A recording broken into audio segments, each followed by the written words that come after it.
There are two segments of the code, the front end and the back end. The entry level file for the front end is the app.js. So basically what this does is that it uses Axios and it has endpoints and it uses these endpoints to upload the data. So all of this code is to handle it, and then there is some static level code. The front end is made in React.js. So then there is some code for the front. So this is something what it looks like, right? So this is all about the front end. Basically, the front end just has this information, and it allows us to connect to the backend using the required endpoints. So in the backend, the entry level file is the app.js. Again, the same endpoints can be seen here, and we have added functionality to each of these endpoints. So we have used something called run commands. Run commands, it's a function in this file called run, where basically what we do is that we check what engine the user would like to run, what a model checker engine the user would like to run. Is it the all, BMC, or CHC engine? And we accordingly run the corresponding file that is required. So I will open one of these files to show you exactly what happens in these files. So in the asserter shell scripts, basically what we're doing is first we run this given smart contract through an assertion injector. Assertion inject basically the concept behind our entire program or entire project is that we want to check with using assertion injectors or using assertions what parts of the code or what conditional statements are not reachable at all, right? So what we do in assertion injector is we add two assertions for every conditional statement that is found in the smart contract. So we find over here, we find each of the conditional statements. For example, conditional statements are found inside for loops, inside if statements, inside else statements, etc.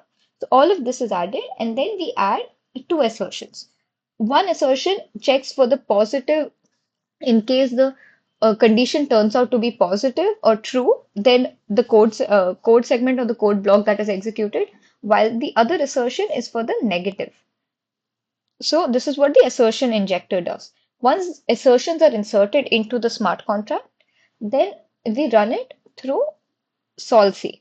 So this we use a Solc compiler and we use the model checker engine as well as a model checker target. So a model checker engine is basically uh, what it tries to check if the assertions are being violated. Any statement inside the assert and inside an assertion should always be positive, and if it turns out to be negative, then it raises an exception. So that is how we can check, okay, this condition has been reached and it has been satisfied, and that is why whatever code segment is inside this condition, it should be true. We have so we over here we have checked model checker target. So we have put that we want to check for assertion violations and we want to store the results over here.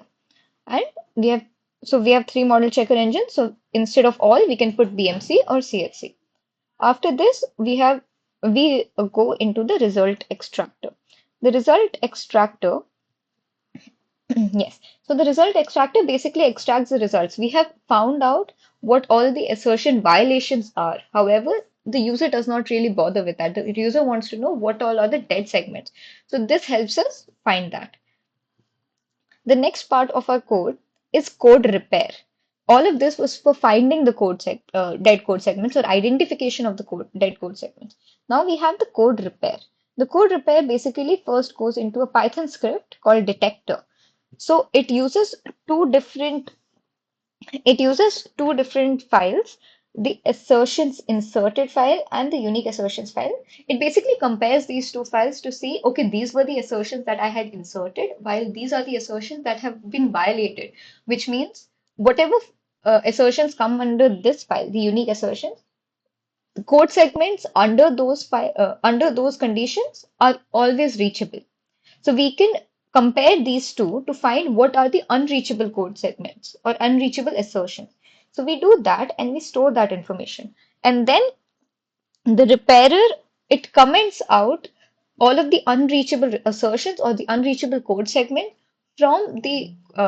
from the smart contract and returns it to us.